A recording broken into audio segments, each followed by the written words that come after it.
Hello, everybody, and welcome to another episode of Two Asian Blokes Podcast, a podcast where we talk about Asian pop culture, films, TV shows, comic books, anime, music, food, video games, whatever we're feeling at the time, really.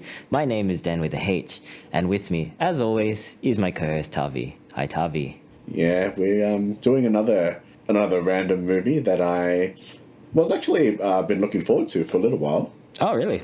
Okay. I'm a big fan of the actress in this film. Okay. Kasumi Arimura. I think she's pretty big in Japan. We are going to talk about the movie Call Me Chihiro on Netflix, or Chihiro-san, the Japanese title. But before we get to that, Tavi, should we do our recurring segment? What have you been watching? Honestly, nothing too special recently.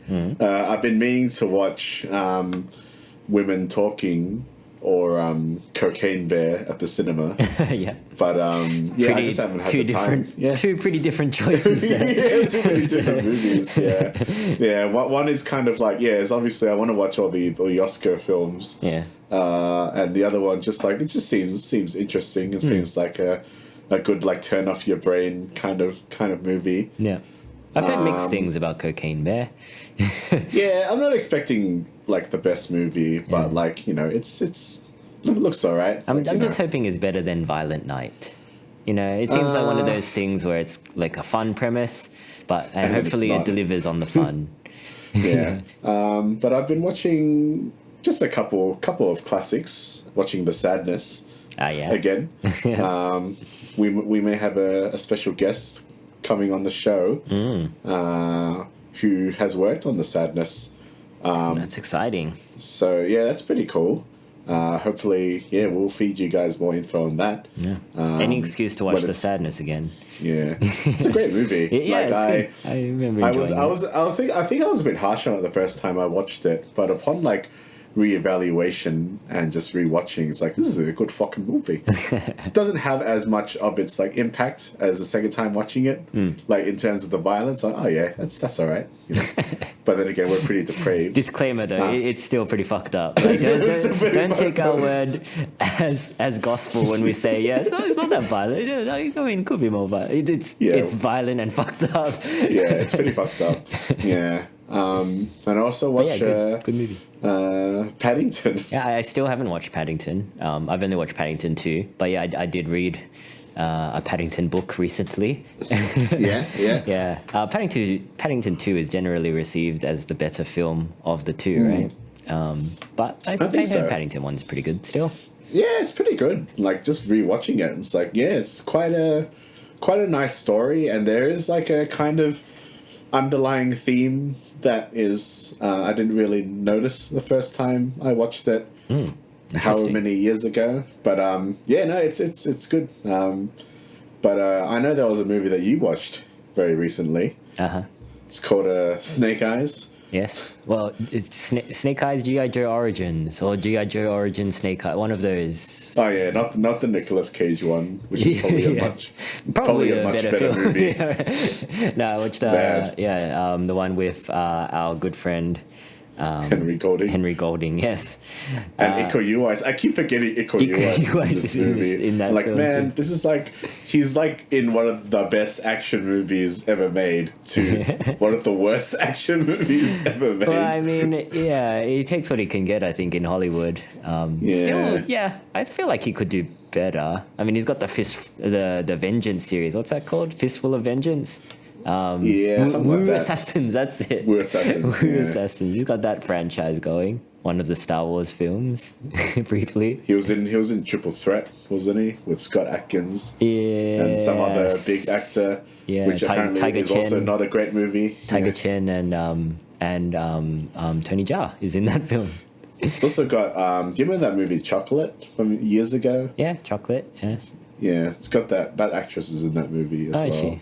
Okay. But she hasn't really done anything significant since Chocolate, which is a shame. because that's a really good movie. Yeah. And Iko Uwais doesn't really do anything significant in Snake Eyes G.I. Joe Origins. So, I mean, it's a bit of a waste. Again, like, this whole movie is a bit of a waste. I reckon. It's a waste of Iko Uwais. It's a waste of Henry Golding. It's a waste of, like, Japan, the setting. It's probably a waste of the IP that it's based on. I don't know much about the G.I. Joe franchise or the G.I. Joe plotline, but, like, I don't know who this movie was for, really. I don't think anyone knew either. It's a studio movie. Yeah, it seems like something that they've made to kind of hold on to the IP, you know, one of those situations.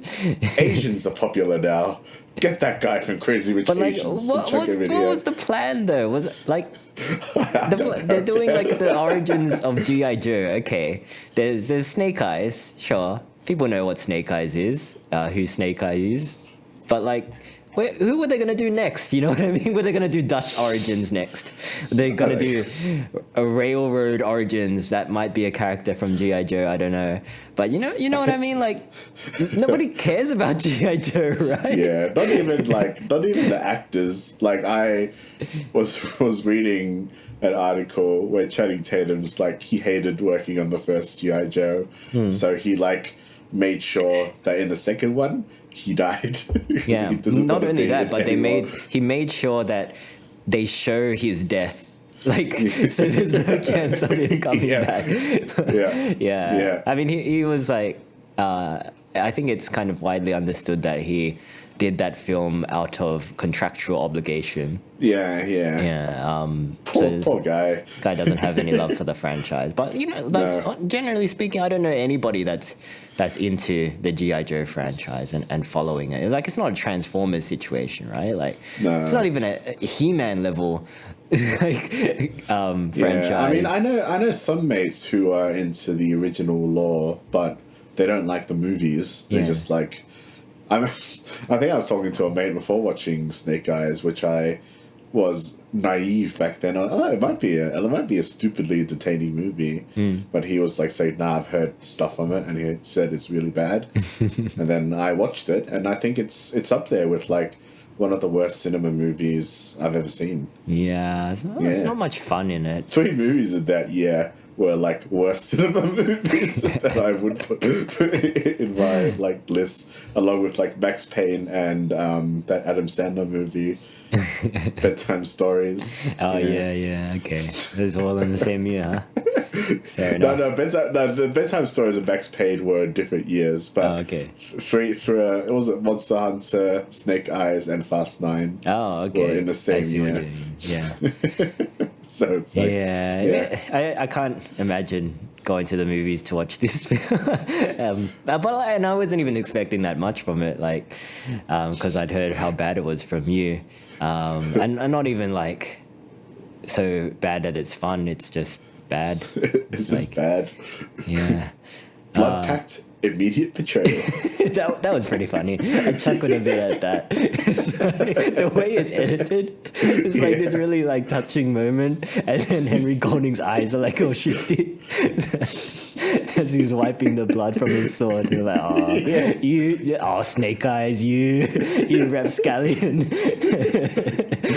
But I mean, aside from Snake Eyes, which I just brought up, is there a good movie that you've seen recently, or you want to kind of bring up before we get into the episode? There is, but I was saving it for our next recording. So let's just leave it at Snake Eyes and move on to the main body of the episode, shall we? All right. Yeah. We're talking about Call Me Chihiro. Do you want to give us some background on this movie, Tavi? The plot is quite simple. It's just about a former sex worker who works at a bento shop, and basically her interactions with a few people, and it's just like very kind of understated. It's very like Hirokazu style of Japanese filmmaking. I'm very much drawn to this kind of cinema. And as I said before at the start of the episode, I do like the actress Kasumi Arimura. She's probably best known in the mainstream for like the Kenshin movie. She plays Tomoe. But I initially watched a movie called Flying Colors, which was about like a kind of like a dropkick high schooler who kind of cleans up her attitude and becomes like a top student and gets into like a really prestigious Tokyo university. So I was like, I really liked her performance in that movie. I was hitting her in a few others. Some hit and miss, I guess. Like some movies are pretty bad. Like, par for the course for Japan, I think. But she has worked with Hirokazu on a particularly charming TV series. I think it's called A Day Off Kasumi Arimura. Okay. And the premise of that show, it's like there's 13 different episodes which like she gets a sudden day off from work, and it's basically like these different alternate stories of like what she would have done on her day off. And it's kind of like quite similar to this, just like interacting with some people, and then maybe there's like another quirky episode. But yeah, that's good too. So yeah, I'd been sort of following the production for this show. And yeah, when I watched it, and I really enjoyed it. I think it's another good like realistic, understated Japanese drama that's very similar to a TV show that's on Netflix at the moment, the Makanai. The Makanai, yeah. So we'll be covering that at some point, but I kind of have some other plans. Yeah, but I have some plans for that episode. So okay. But does it involve cooking, Tavi? Not really. Well, we should try cooking. Yeah. But anyway, we need to get out that food content that we promised every intro. Yeah. we should, because like watching both this show and the Makanai make me very hungry. Yeah. Even if I'd already eaten, it's like this shit looks pretty good. Like, I want to eat a fucking like tuna mayo onigiri, Yeah, it's just there's some good food in this Call Me Chihiro, and there's some like not good food, but like food made with love. So, and that's more important, right, Tommy? Yeah. You suggested doing this movie. Well, you didn't so much suggest it as you demanded that we cover this film. Yeah. And whenever you put forth a strong opinion about covering a movie, I know that it's either really bad or really good. I fucking love this film, Tommy. I'm glad, man. I was not expecting to enjoy this film as much as I did. You would probably think, it's just one of Tommy's fucking art house shit where like people stare at an onigiri for like 10 minutes and be like, it is a bit of that. It's a slow film. It's a slow contemplative journey. But yeah, this movie just hit me just hit me right, I get you. Because of the nature of this film, the subject matter, I don't think it's very spoiler heavy, right? I don't think it's really a movie that we can spoil. There's not really a plot. Yeah. No, not really. I mean, I guess we can give a spoiler warning, but it's not like there isn't a twist or anything. Yeah, if you haven't watched it, it's currently on Netflix in Australia. Should be able to watch it if you have a Netflix subscription. And if you like this, if you have the patience for the slower contemplative movies, this is the shit. This is great, especially if you are interested in Japanese culture, because there's a bit of that in this film. Check it out. Yeah, this is the kind of film that I'll eventually pay for Netflix for once the password sharing is done. Because I do actually like the Netflix catalog of these kind of films. Like, I want to be like, you guys, you do make missteps, and I don't, I'm not sure how I feel about you removing password share, but I will. That's probably one of the missteps you're talking about.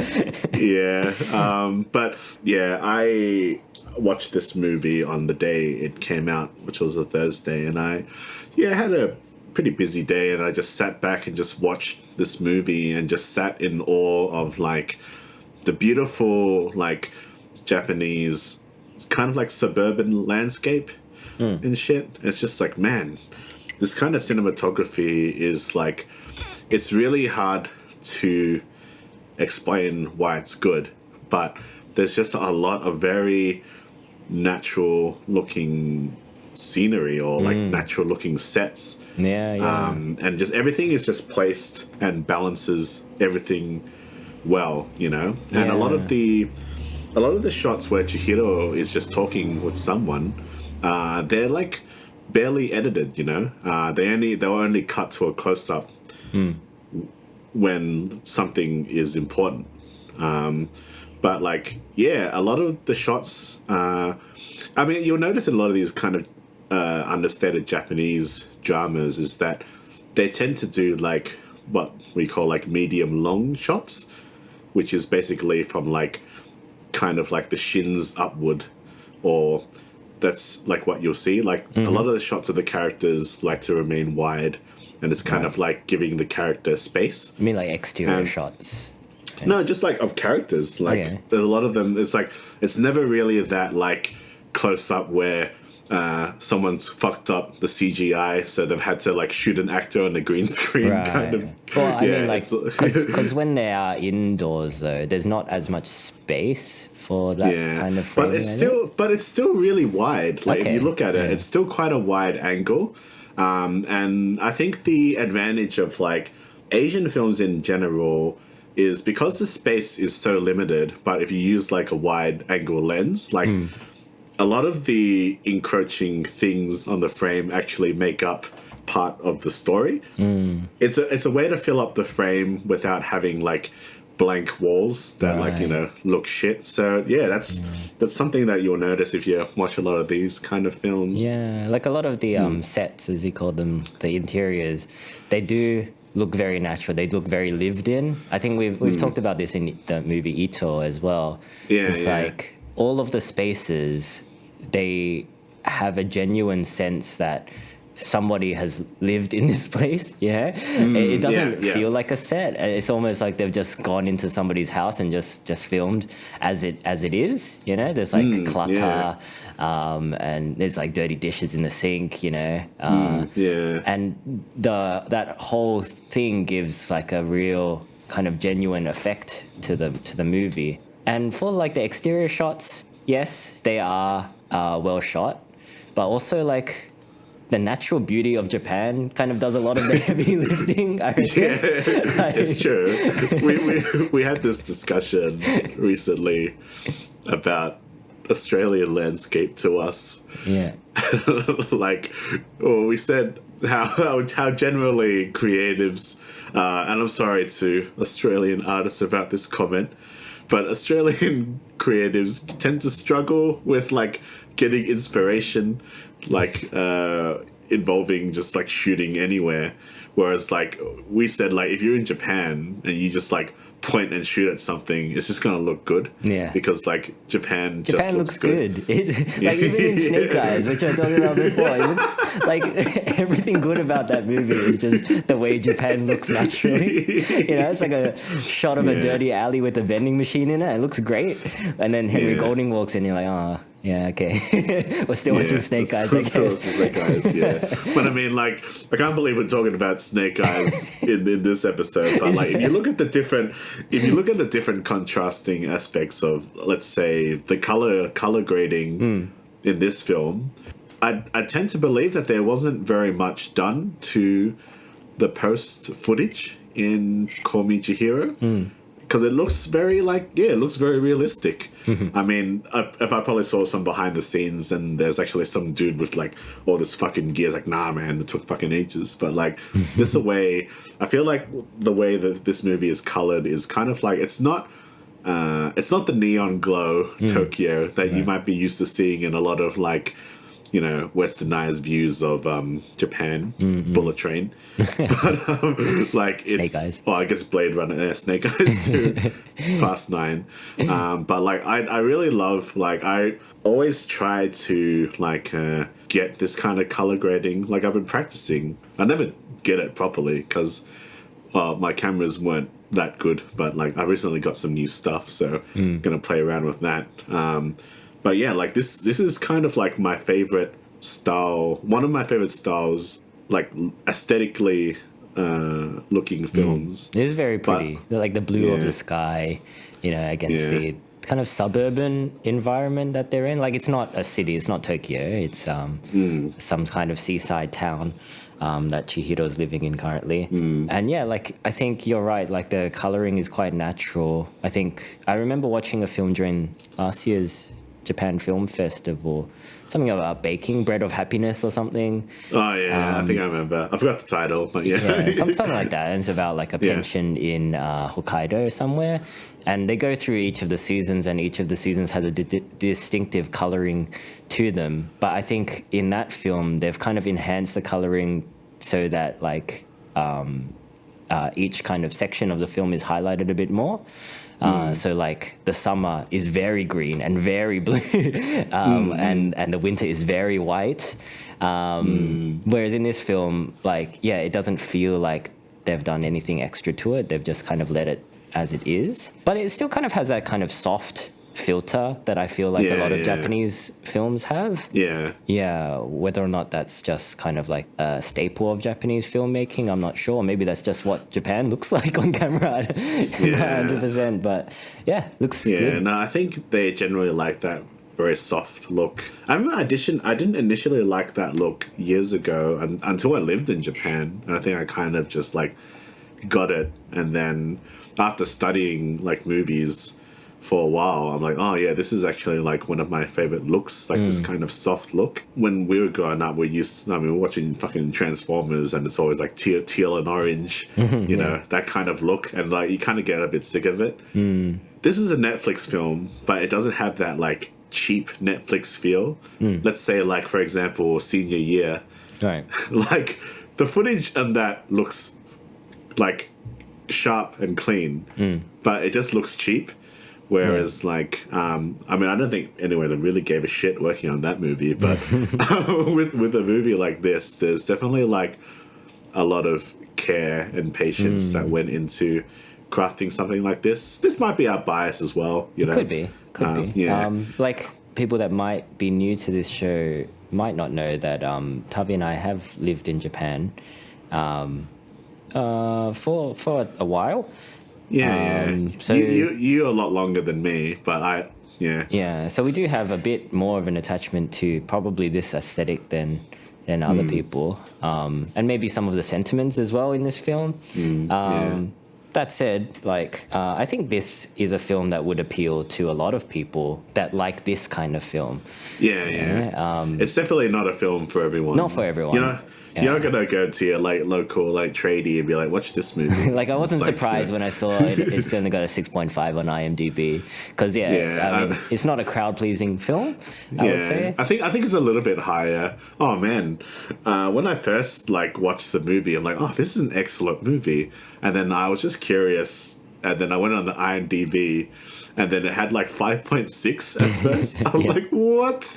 Like, I'm not like, I do like, I've got a mixed thing about like reviews and stuff. Sometimes I don't care, but it's also like, you know, for a film like this, like 5.6, you're like, oh, I'm just trying to think of like a really shit movie. You're comparing this movie to like all this, but it's gotten better with more. Okay, well, that's good. With a longer time, I think it's 6.9 at the moment. But usually when I see a movie like that, it's like, yeah, there's definitely been some like normie Netflix person who's just tried to watch it and be like, oh, this is boring. So like, this is not Red Notice. I tried to watch Red Notice and this came up. I'm so disappointed. 0 out of 10. Where is the anyway? But let's go to something more positive. Let's talk about some of obviously the characters play a big part of this film. So the main character, Chihiro, when I first started watching this film, I was a bit dubious because, and this is probably going to make me sound like a bit of a Grinch, but I always find it hard to get on board with these type of like free spirit characters.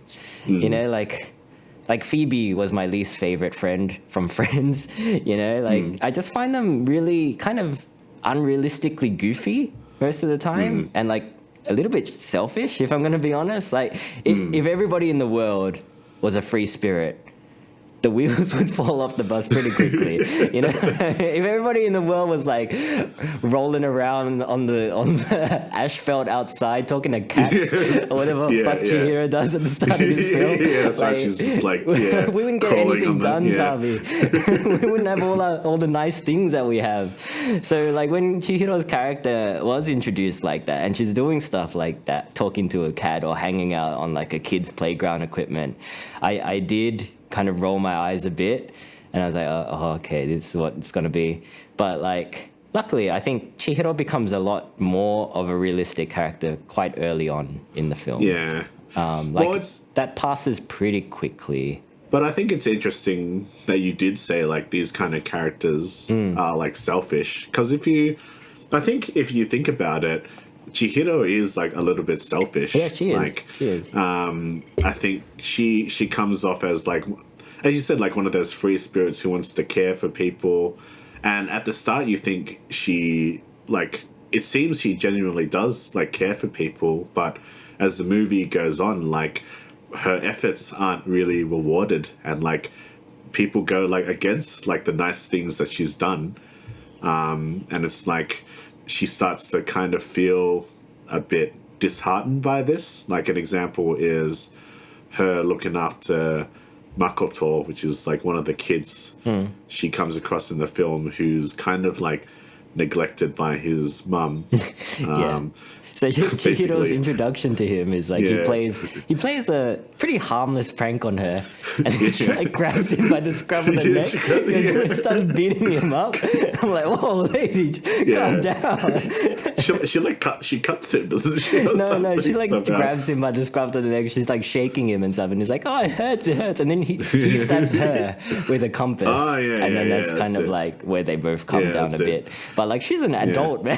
She shouldn't get to that point. She's a free spirit like character, you know? Yeah, I guess free spirits. I guess it goes both ways. Like, sometimes you're being kind to cats, sometimes you're beating up children. You do whatever the fuck you want. But yeah, like that was an interesting confrontation, I guess. Like, you said, Makoto's mother comes to her shop and accosts her for making her look bad. Yeah, you don't know her name, but I'm just going to call her Karin, because she's basically an Asian Karen. that's pretty good. Karin. Yeah, let's go with that. So Karin comes up and she's like, yo, like, bro. She doesn't say it that way, but I'm paraphrasing just a little bit. She's like, yo, bro, man, why are you like fucking with my kid for? But basically she's saying like, you're making me look bad to my neighbors, which is a very quintessentially almost Japanese. The dark side of Japan a bit is like people spying on each other and ratting people out. So it's kind of like a very like niche part of Japan that you don't hear from. There's just people like to dob each other in. People like to snitch. I mean, a lot of like society. My understanding of it is that appearances are quite important to most people, which is not unique to Japan in any way. Like, I mean. I should preface this by saying, even though Tavi and I have lived in Japan, we're not Japanese, so we don't know exactly how Japanese people do feel. But we have talked, like in our line of work, we did talk to a lot of Japanese people, so we have a vague sense of the sentiments there. I would say hundreds of Japanese people. yes, easily. And they really open up to us in those English lessons. It's like therapy to them. I hear a lot about husbands cheating on their wives and going to hostess bars, which is actually, let's say, Karin's character. It's never really explicitly explained, but you assume she is. Yeah, she assumes she is working as one of these hostesses. That's what I got. She works nights. Yeah, it kind of makes sense. Yeah. She's like very busy all the time. She's kind of rough around the edges. Yeah. So it makes sense when she comes to Chihiro and like says, "You're making me look like a terrible mum," because she probably does look like a terrible mum regardless of what Chihiro's doing. But like certainly that doesn't help. But I mean, I kind of like that the movie addressed the consequences of Chihiro's like free-spirited actions like quite quickly. And Chihiro herself kind of reflects on that. She like genuinely apologizes for her actions because she understands that you know, by acting without thinking, she inadvertently affected this woman's life negatively. Even if she is not entirely to blame, you know, her actions did cause some level of harm to this woman. So, like, yeah, good on her for apologizing. You know, and that kind of sets her character as well. Like, she's quite objective. She's not like... She's objective to an almost dispassionate level, you know? Like, she's able to kind of look at things from, like, a very outsider's perspective, even things that are quite close to her, like her friendship with Basil and her friendship with the Tencho, for example. Like, the way she talks about things is almost like inactive participant in her own life. Yeah. I quite like the actor who plays the former manager, the Tencho, Billy Frankie. Okay. Yeah, he's in a lot of Japanese movies. He's in a lot of like Hirokazu movies, and he always plays that kind of like older, friendly, wise guy who might have done something dubious in his past, but he's like very like friendly looking. He's in a lot of he's like the Japanese version of Anthony Wong. Okay, yeah, he looks like an everyman. Yeah, like I could see him in a lot of different like Japanese locations, like a jazz bar or like a he's always he's in the Maiko. He plays a bartender. Oh, there you go. Like, he's a cool looking dude. Yeah, a lot of this movie does cover like a lot of, I guess, like the Japanese pariahs of society. Like Chihiro is a former sex worker. She often meets up with this former bento shop worker who is disabled. She's losing her vision. She interacts with like this homeless man.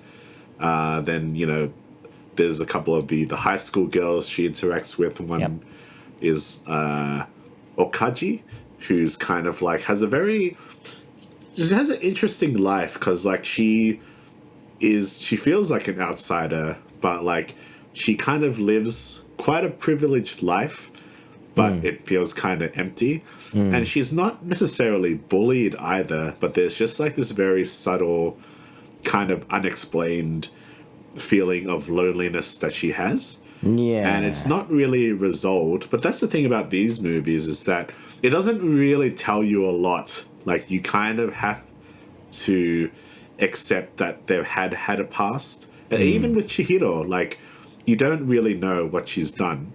You find out that she's run away from home. She's been stabbed in the back, literally. She got the scar on her back from where someone stabbed her. They never explain who stabbed her, but the movie does imply that it was perhaps one of her former clients that got too attached to her.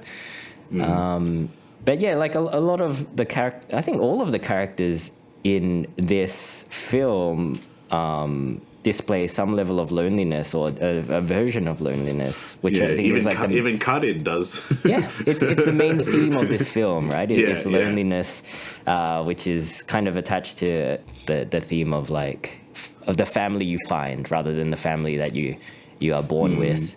Like the Okaji's example, like you said, is like her family on the surface looks fine. Her mum is a great cook and her dad is cool and tall, as her friends comment. It kind of makes her hard for Okaji to talk to anyone about her unhappiness at home. Just by looking at it, it looks fine. Like how her parents are kind of controlling and distant and not really warm. So like while Okaji has friends, but she can't relate to them anymore. And she doesn't feel close to them because she can't really voice her like true feelings to them. So like she, even though she has people around her, she's alone in her struggles. Yeah, definitely. Like I can definitely relate with Okaji in a sense that like I think we've all had that family situation or had that period in our lives, or maybe just me, I don't know, but where like your parents don't really understand you specifically, and they think like oh yeah, you know, because for example, I think there's a bit where it's, oh yeah, you like pottery, don't you? Like, Yeah. sure, like like it's that kind of moment where maybe on the off chance you were like a young kid and you said, I like pottery. It's like, oh cool, they must like want to be one, and then suddenly it's like, actually I don't like this, but you kind of don't have the heart to say anything. So it's this kind of like odd disconnect. And there was the other high school character, Betchin. Betchin, is it? Yeah. You never see her interact with her family, and she's just been basically kicked out of the house often. Yeah. They often go to this like abandoned building where she has like an office there or something, Yeah. and just a lot of manga. And it's like it's a very common like Japanese theme, just the distance between adults and kids. And I think that stems from like again, like as Dan said, like we're not Japanese, but like this is just from what I've observed talking to people and watching films. It's like there's this theme of like distance between adults and kids, and how adults are they're just too busy with their work that they don't have time to grow up and be there for their kids. There's none of this is shown explicitly in the film, and I'm probably glad they didn't. But there's also like, I guess there's probably domestic violence and stuff. That kind Well, of I mean, thing. it could be, but it could not be as well. Like to me, Yeah. Betchin seemed like a darker version of Okaji. It's like she's almost like Okaji if Okaji decided not to nod and say, okay, I'll go to pottery, you know, like maybe if she did that, then her parents would throw her out of the house as well, you know. Maybe that's what's happened to Betchin. Maybe it's not like as serious as, you know, physical abuse. Maybe it's just this kind of mental abuse that she's not okay with dealing with, so she runs away, and she skips out on school. Maybe she skips out on school because she doesn't feel a kinship to any of her classmates. Kind of the same as Okaji doesn't really, but while Okaji is like still hanging out at karaoke with them, even if she's not entirely into it, like Betchin chooses to be alone and read her manga, which kind of like Betchin might have chosen loneliness as opposed to the loneliness of being around people, you know. It makes a lot of sense when Okaji and Betchin become fast friends, you know, because they do feel like they're dealing with similar struggles. Like there's a line in this film, I'm paraphrasing, but it's something like, even though we're all human, we are all from different planets. Yeah, that's right. There's the so it's Chihiro, is talking with, like, she reminisces about one of her clients saying that to her. Yeah. So it's kind of like, even though we're all on the same planet, even though we're sharing the same space, even though we're biologically the same, for the most part, like, we all go through different struggles and have different upbringings and different views on life. So it can be very difficult to find somebody that understands you completely, even like in a well-populated area like Japan, maybe even especially in a well-populated area like Japan, you know, like it can be a lonely place. And I think like Betchin and Okaji, by the end of the film, they feel like they've found somebody that's of the same planet as them, because they feel like they understand each other's struggles. So I mean, that's one example of like the people that kind of find each other. Chihiro as well. You mentioned the bento shop lady. Does she have a name? Is it Tae-san? Oh, Tae, yeah. She, the blind lady. It's interesting that Chihiro goes under a different name when she talks to her, but we find out in the film that Chihiro is an alias to someone that Chihiro met when she was young, another sex worker. So Chihiro's real name is Aya. There's something about like people hiding their past, because again, like not a lot is said about either of the characters in this film, like why they are the way they are or how they got there. But like there's a part where Lily Frankie and even the guy that hires Chihiro to be in the bento shop, they kind of say like, you know, I accept you for who you are now, not from what you've done, or that kind of things. And I think that's quite a nice sentiment obviously there's limits to that, you know. I mean, if Patrick Bateman came in and be like, yeah, like, you know, thinking of you've murdered and eaten people, but that's all right. You're not doing it now, so that's okay. Maybe he just needed someone to accept him the way he is, Tavi. Maybe that's all Patrick Bateman ever wanted. Yeah, I just finished reading the book again. It's good stuff. It's good stuff. Yeah. Actually, I wanted to talk about like the food and like how there's like a thematic element to the food as well. It's like Okaji's mother is like a world-class chef basically, and she makes all this food at home, but Okaji says like she doesn't feel like there's any taste to that, so it's obviously like a reflection of how she feels at home and the uncomfortability of that. And like she has like these kind of, they're probably pretty damn good, but like these, I guess in the eyes of the movie, like these average bento meals that she has with Chihiro and Makoto. Yeah. And they have a conversation about like, you know, sometimes it's like, it's not necessarily the food, but sometimes it's who you share the food with as well. But there's also a limit to that as well. I mean, like, I'd go to Chihiro and be like, if you go to YouTube and type in Kay's cooking, I don't think that's going to taste good to anyone. You know? Like, yeah. Do you know that? Do you know that channel? Kay's cooking? No, I don't. Yeah, it's a little bit of a meme. I don't know if she's being serious or not, but it's like this older British lady who just makes stuff, and she clearly doesn't know how to cook. And it's like, yeah, it's shot really poorly as well. Like it looks, the food she makes looks really gross. And she always makes her son eat it at the end, and he always like kind of like says something a little bit nice, but sometimes he's just like, oh, this is really dry. So in part of this film, like, yes, you know, who you share the food with is like, I get that, like something you make yourself, or even if it's like not the best, like it'll still taste good with other people. Yeah. But in real life, there's people who are just legitimately bad at cooking as well. So I'd be like, I'd give that challenge to Chihiro and Okaji. All right, eat this. I mean, as long as it's made with love, Tavi. No, maybe Kay doesn't put enough love in her cooking. Maybe that's the issue. I think that's the thing. I think she does. She's quite enthusiastic about her cooking. It's just not. It's not enough to compensate for the lack of skill. Yeah, like you should watch a video. It's quite.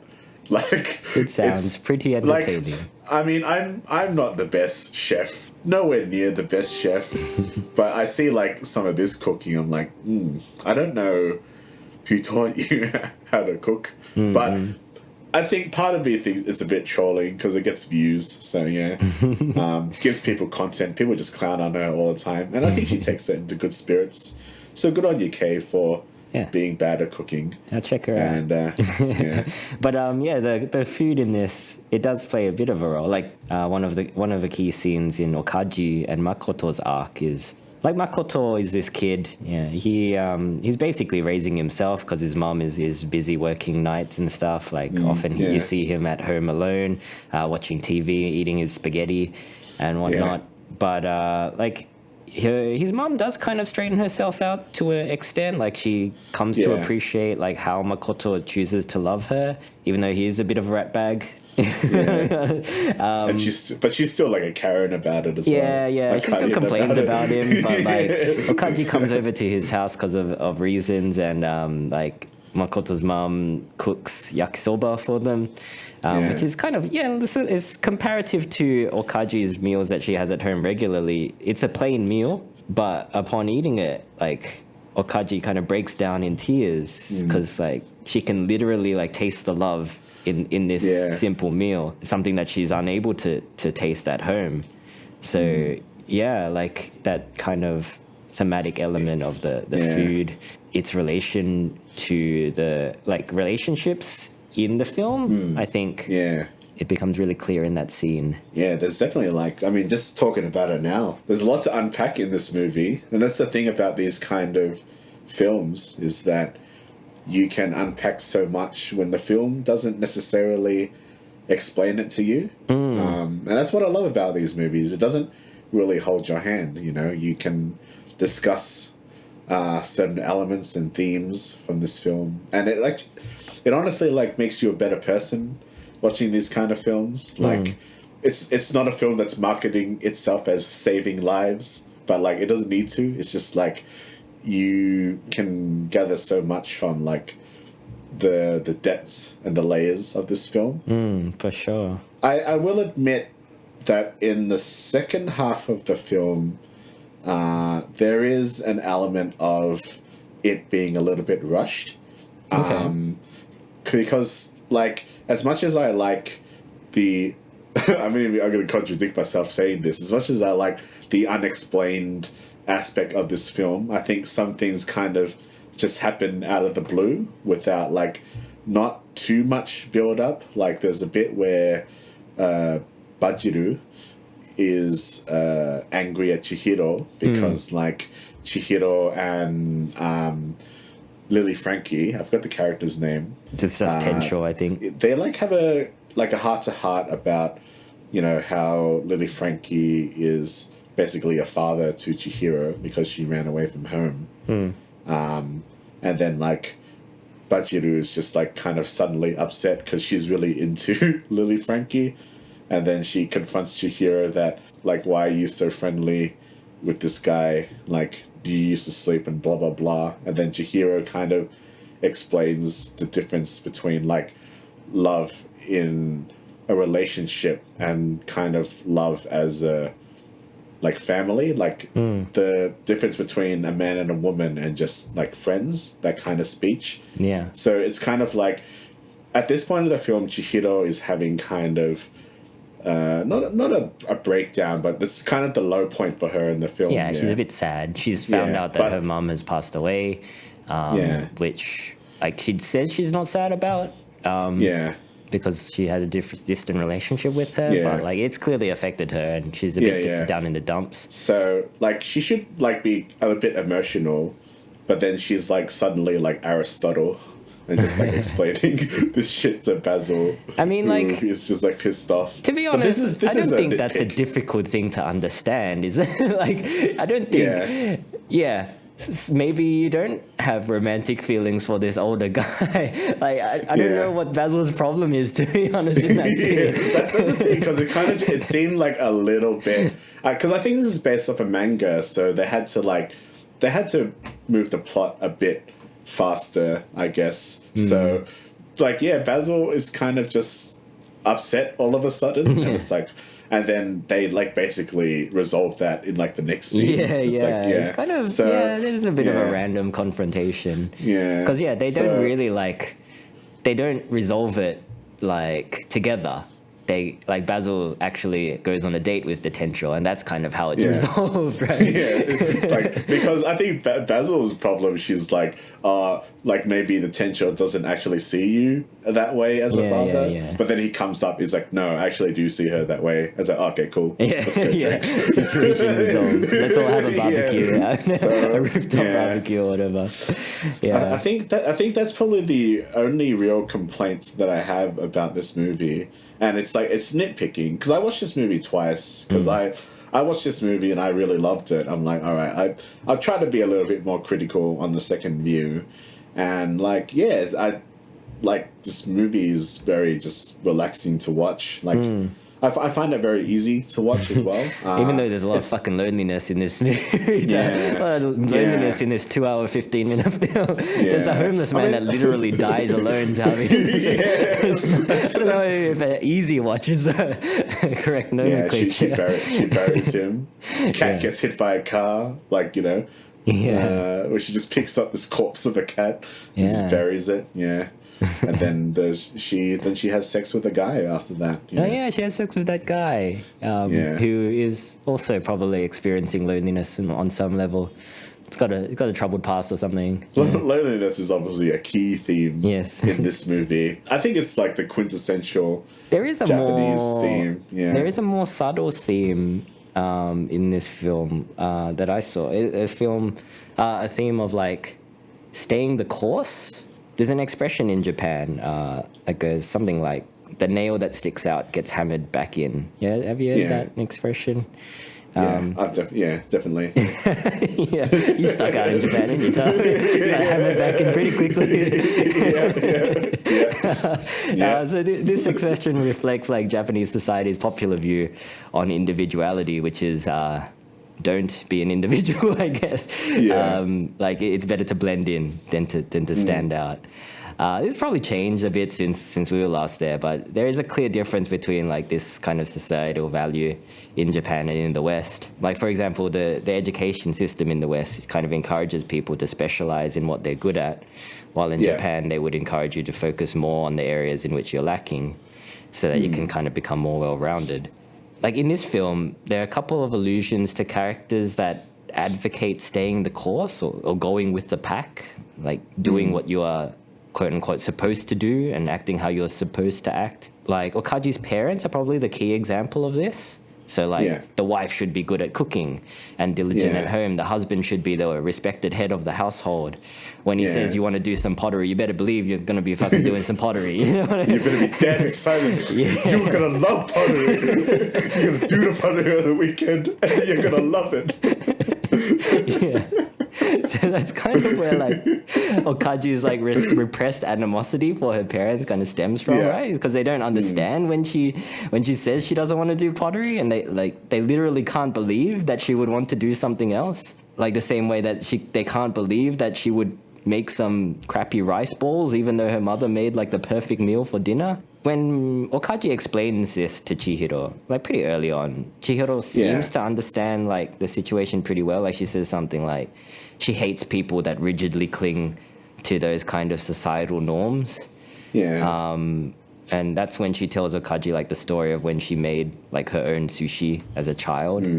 And even though the sushi was messy, she was happy with it because it's something that she wanted to make, even though she hadn't done it in like the proper way.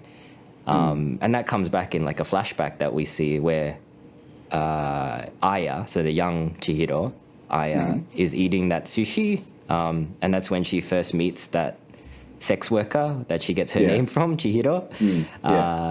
So in this interaction, like we see that Aya is eating alone in the park at night. So presumably she couldn't eat the sushi at home, maybe because her parents would disapprove. I'm kind of reading in between the lines here. That's kind of the way I saw it. And like in a later flashback, we get to see how Aya became Chihiro the sex worker. So she walked into the Tencho's shop and asked for a job, and she's just like a salary woman. Like like clearly the daily grind has kind of led her to become depressed. And Tencho like suggests even to like a suicidal degree. So like this kind of posits the dangers of like blindly staying the course, even though like Aya performed the societal norm of going to school, entering a Japanese company. It didn't bring her happiness. It's like only when she breaks the norm and starts working at the massage parlor that she finds happiness or a form of happiness. I mean, sure, you might get stabbed in the back and have to flee to the countryside, but you know, not all situations are perfect. But I think this kind of challenging the traditional norms goes all the way back to when World War II ended and like Japan lost the war.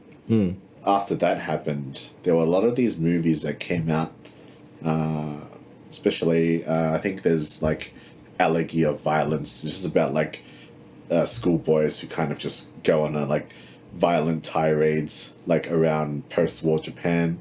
There was also like these Kinji Fukusaku films, Battles Without Honor and Humanity. It's just like Yakuza who were bound to these traditional like Yakuza codes, but they end up having to cheat and lie and like stab each other in the back. So this is like, it was like challenging the idea of the like traditional Japanese like honor and health system, because like everyone was feeling like shit, we lost, like we followed you, and then like look how disgraced we are now. And even like with the Hirokazu movies moving a few decades ahead, like there's the challenge of what like is family. A lot of the times that, let's say Shoplifters, for example, it's about of like vagrants who have like left their homes and formed like a little family. And like by the end of that film, it's like they have like this girl who has been abandoned and implied that she's been abused by her family. but like she ends up going back to her family, and it's like who's the right one here, you know? So yeah, I think like that message carries on in this film, maybe like subtle, but also maybe not as subtle as a Hirokazu movie. Yeah, because it's still quite the conflicts are much clearer in this film than those movies. But like I think it's just that sentiment is quite like prevalent within the mindset. Yeah, or I could be I feel completely wrong. if I had one criticism of this film, it would be that, yeah, maybe the themes are not subtle enough, like especially that key theme of loneliness. Like I think it was fine until very close to the end, where like they're having a like a cookout on the rooftop, and it like goes around the circle of friends that have formed. Yeah, like there's the bento shop husband and wife couple, there's Okaji and Betchin, there's Makoto and his mom, Tensho and Basil, and then it pans back to Chihiro and she's walked away. And then like the wife, Tai-san, runs after her and she's like, oh, how did you know I was gone? Because the wife is blind, I guess. And she's like, oh, it's hard to miss the air of loneliness that has disappeared. And I'm like, oh, yeah, okay, we get it. She's, she's a lonely person, we get it. So it's, I mean, that's kind of a bit on the nose. Yeah, that was a bit on the nose. I do agree with that. But I actually do want to talk about the ending of this movie. Do you think this is a happy ending? It's interesting. Like, whether it's happy or not, it shows Chihiro's character, like how she herself deals with loneliness. Like at the end, Tai-san asks her if she's going to leave town, and she suggests that Chihiro should stay because she says that Chihiro will still be able to cling to her loneliness even if she stays.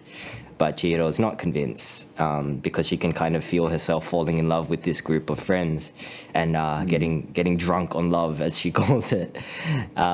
So we can see that like Chihiro wants to be lonely. Like that's what she's chosen for herself. She feels more content with a life without love rather than dealing with the pain that love could cause, kind of like the hangover that can occur if you have too much alcohol. Like, it's an interesting position to take, and the movie doesn't tell you whether it's right or wrong. Like, it doesn't offer a definitive answer.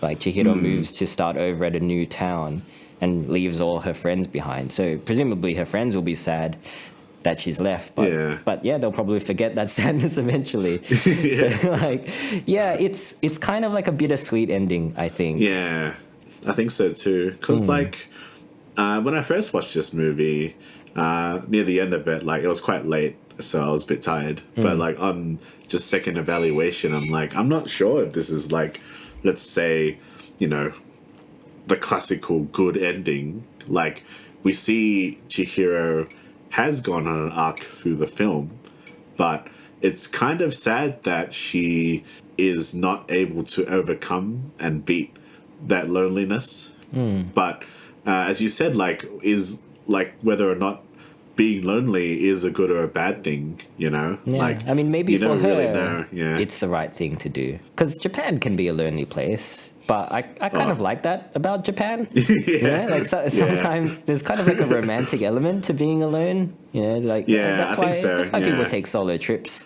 of self-discovery from time to time. So like while I probably wouldn't want loneliness to be my way of life, I could totally see like the appeal to choosing to remain alone, at least for a period of time. So I mean, maybe Chihiro's got the right idea for her current state. For her, she might grow out of it and then she might settle down, you know, like. But yeah, I mean, I guess it is just sad that she left behind that particular group because that's the group that we're following, you know? Yeah, and like, because every character in this movie is quite likable, except for Karin. No, I don't like Makoto, man. He's a little shit. He's a bit of a little shit, but like, he's a little bit likable. Yeah, he's just a kid. He's kind of funny, actually. I really like his interactions with Okaji. Like, the bit where they're like, he's like doing homework and is getting all the sums wrong, and she's like, are you dumb or something? And he's kind of like, fuck you, you're an ugly bitch. Obviously not in those words, kind of in those words. that'd be the Australian version of this movie. Yeah. Like, are you fucking dumb, mate? Like, fuck you ugly bitch. Like, yeah, that's probably and then like the homeless guy, like, because he gets like mugged by these youths in the Australian version. They'd be like Eshays. Oh, you have some nice shoes, aren't you, mate? They look better on me. Give us your shoes. You're not wearing any shoes. Give us your socks, though. Yeah. But even the end, like, with Okaji, after she has her, like, breakdown eating the meal with Makoto and his mum, her, like, you don't know what is to become of her family, and which is also quite sad, because it's basically like, I'm not sure, like, she'll never get out of that feeling of loneliness, of alienation in her own home. I mean, she has her friends, she has Betchin and Makoto, so she has her friends, but like it's kind of sad to like not be able to have your family. Like the last thing we see of her family interaction is her blowing up at her mum about not understanding her. So maybe that's like a step in the right direction, is like her actually voicing her true feelings to her parents. Or her mum, but do you think in a household like that, do you think anything is going to change from that? Not. But you know, like maybe Betchin will rub off on her. You know, maybe like she'll become a bit more like a bit less prone to bowing and going with the flow, and more prone to, you know, saying "fuck you, mom, hate your cooking." Dad's going, you better do some fucking pottery. I fucking hate pottery, Dad. You and your pots. Get the fuck out of here. Nobody likes pottery. Becomes like dangerously obsessed with pottery. He's just like crawling around with pots around the house. It's like, look at this pot. Too many pots in our house, Dad. He's just protecting his love for pottery. Like, he actually quits his job. So I'm going to be a master potter now. Mum's left, Dad. Mum couldn't take your obsession with pottery any longer. She's gone. She hasn't been in the house for weeks, and you haven't noticed because you've been too busy making pots. It's kind of like in the start of Uzumaki, you know how the dad's obsessed with spirals? Yeah, it's kind of like that, but with pots. It's just like pottery. Just seeing pots everywhere. Everybody's heads has turned into a pot. Just starts like going on a violent tirade. Like, he's like starts trying to meet new people. It's like, you would look better as a pot. Like puts them on a wheel.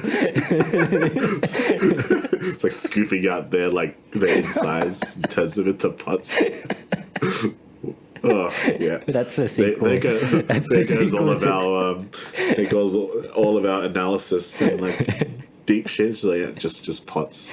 I would not, obviously not about Dad being obsessed with pots, but I would like to see what becomes of like Okaji and Makoto and Betchin. I think that in itself, I don't know. I think it's probably better left unsaid. To be honest, I think it's kind of the reality of life, right? It's like there's no clean endings. It's like, maybe Okaji will suffer for a bit longer. It's like the same way that Aya / Chihiro did. But that's life, I guess. But I think it's you grow to appreciate like life a bit more watching these kind of films. So it's like honestly, like it's not the happiest ending, but it's not like I wouldn't say it's a down ending either. It's like ends on quite a positive note. She ends up going to live on the farm and like working here. Again, that's not going to work for everyone. Like, I've worked in the country and it's like, oh yeah, I'd rather go back to the city. But well, presumably she'll just do the same thing that she did in this movie, but in a different town. Befriend a bunch of weirdos and then leave. Yeah, that's right. Yeah, man, I really want to eat like a fucking onigiri now, like one of those bentos. They look good. Like the bentos look pretty good. Yeah, Japanese films and filming them cooking is always like looks good. Yeah. So I guess we can address the question of, in the eventual Hollywood remake of this film, who would you cast? I don't think you can even remake this film. No, I reckon you can though. I mean, like, I don't know. Like, I I was thinking about this, like how, like why would you like? I don't know Why if would this you is remake possible. it? Why would you remake this movie? That's a good question, Tavi. And yet, no, I mean, like, this kind of film is not unique necessarily to Japan. Like, there are a few American films and even, like, some other Western films, like, from Europe that kind of are more contemplative and slow. Yeah. I'm thinking of, like, a Chloe Zhao film, maybe. Yeah. Like, that kind of vibe. Although casting them, usually they cast pretty low key, right? Like it's not usually huge names attached. Yeah, it'd probably be like indie actors. I don't know, because I feel like this is a very quintessentially Japanese film. So I can't, like, I'm struggling to pick a person who would remake this. Like from an American standpoint. And I don't think, like, this is the kind of film American executives would want to remake. Like, no, it's not like The Gangster, The Devil, and the Cop. Yeah, there's a lot of like, Japanese sentiment and Japaneseisms in this film. Yeah. That's Whereas, true. Yeah, with that movie, it's like you'd want to see an American remake of that. It would just be cool, and you could do it. But Well, this one, I don't know. you can always relocate it, like Infernal Affairs and The Departed, for example. It's like Yeah, that's change the true, setting, yeah. change the players, and like it almost becomes its own thing, even though it is a pretty clear like adaptation. But like as I was saying before, like if this film was set in Australia, you just have essays, it'd be a much more violent movie, a more like irritated film. Like if there was a Karen, like someone would be filming in the background. I could imagine this being set in Australia. It wouldn't be good, I don't think, especially if it's an Australian production. But like, kind of the small town setting, like a person moving away from the city and trying to start again in a small town. I feel like the Australian remake of this would just end up being Howzers. You know that show? It's just like people doing like decrepit things, trying to cheat. Like Lily Frankie would be played by Peter Hellier. There's a local reference. Yeah, If I'm looking that up, guys. Chihiro's long time no see, mate. I'm bloody. I mean, I'm doing a Chopper impression. And would I guess Eric Bana has to be one of the people in this film. No, Could be the guy that. that could be Joel Edgerton. Get either Eric Bana or Joel Edgerton. Who would be Chihiro? An Australian actress. Someone, probably a Neighbours alumni, right? Caitlin Stacey, because we can't think of anyone. Yeah, Caitlin Stacey. She's doing stuff still. She was in She's in Smile. Smile. Yeah, she did a really good job in Smile. Yeah, she could do this. Yeah, Lisa McCune would be Karen. Man, for our international listeners, I apologize for all of these local references. You don't have to look them up. They're not important. Yeah, they're like the Z grade actors. Yeah. Who would be Okaji? Like I don't even know any like actresses that are that young who could play a high schooler in Australia. Like they don't. Yeah, I mean, I stopped watching Home and Away and Neighbours a long time ago, so I don't know any of the new players. But yeah, get one of them. Probably not that important. Yeah, set this in Australia. Get Eric Bana or / Joel Edgerton, one of those guys. I actually think Australians. There are some Australian films that are quite good at these kind of pensive dramas, but they tend to be a bit more on the thriller side of things. Like say Animal Kingdom. Joel Edgerton's done a bunch of stuff. Like I probably should give credit to Australian cinema a bit more. Yeah. But like, I mean, whenever I sit down and watch a dinner and I see the ads, like whenever free-to-air TV's on and I see ads for like these absolutely garbage shows. I don't think it's the fault of Australian creatives. I think it's more the climate of Australian media and what the media here kind of promotes, looks for, and what it doesn't promote. And slow Joel Edgerton-led contemplative drama is not what people are watching here, I guess. Yeah, unfortunately. Yeah, Which is why this is why like they're too busy watching MasterChef and Dancing with the Stars. Hey, MasterChef's alright. Yeah, I know you like MasterChef. I like MasterChef. I'm aiming at you specifically, Tommy. You're the problem here. I only watch MasterChef.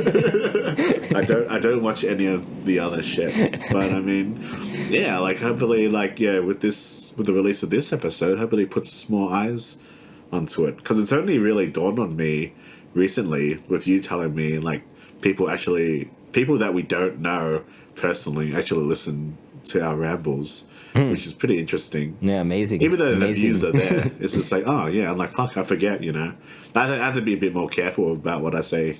I mean, days. How long they actually listen for is still... Yeah, that's true, yeah. Because, if it were me, I would skip a lot of it. But, we do appreciate anyone that has tuned in on any level. And yeah, like this film, Call Me Chihiro, very good. I think more people should be watching it. Yeah, I think this is my favorite movie of the year so far. As of 2023. And it's on Netflix. That's amazing. Yeah, I know, yeah.